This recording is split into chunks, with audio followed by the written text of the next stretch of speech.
दहीवड्याच्या recipes तर यूट्यूबवर खूप साऱ्या आहेत, पण हे मी माझ्या अशा पद्धतीने एकदम सॉफ्ट असे एकदम सोपी पद्धत आहे. एकच ट्रिक आहे त्याच्याने दहीवडे असे सॉफ्ट होतात. सो त्याच्यासाठी तुम्ही व्हिडिओ शेवटपर्यंत बघा. काय केलं इथं मी डाळ घेतलेली आहे बघा. ही डाळ मी घेतलेली आहे उडदाची डाळ आहे आणि चांगल्या प्रकारे रात्रभर भिजू घातलेलं होतं पाणीमध्ये मी. तुम्हाला रात्रभर घालायचं नसेल तर सकाळी घालून ठेवा, संध्याकाळी तयार होतं. 4 ते 5 तास जरी घातलं तरी बरं पडतं, किंवा तेवढा पण टाईम नाही आहे. 1 ते 2 तास गरम पाण्यामध्ये भिजू घाला.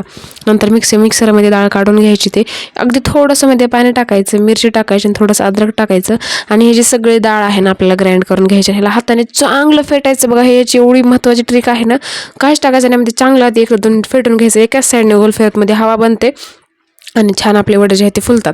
नंतर मध्ये टाकलेले आहेत मी जिरे आणि मीठ टाकून घेतलेलं आहे. छान असं तेलामध्ये तळून घ्यायचं आणि हे रेडी कसं झालं बॅटर कसं बघायचं. वाटीमध्ये पाणी घ्यायचं, थोडंसं बॅटर टाकायचं. ते बॅटर जसं वर येत असेल ना तरंगून तर म्हणायचं आपलं एकदम बरोबर रेडी आहे आणि आपले वडे जे आहेत ते मस्त असे फुलणार आहेत. सो हे ट्रिक आहे तुमची बघण्यासाठीची की ते वडे फुलणार आहेत का नाही. नाही तर तसं येत नसेल तरी आणखीन जास्त फेटा, कारण फेटल्याने मध्ये हवा जास्त तयार होते छान असे फुगतात. मध्ये आपल्याला सोडा वगैरे टाकायची काहीच गरज नाही आहे. छान असं गरम तेल झालं की मध्ये छोटे बॉल वगैरे करून तळायचे आणि आधी थोडंसं स्टार्टिंगला ना फुल गॅसवर तळा, म्हणजे ते चिटकून नाही बसणार. नंतर गॅस थोडासा कमी करा. मग छान असे तळू द्यायचे आणि साईडला काढून घ्यायचे. मस्त असा कलर चेंज झाला की साईडला काढून घ्यायचे, चांगले थंड होऊ द्यायचे. तोपर्यंत थोडंसं कोमटसर असं पाणी घेतलेलं आहे मी गरम करून. मध्ये मीठ टाकून घेतलं आहे. मीठ टाकून चांगलं मिक्स करायचं.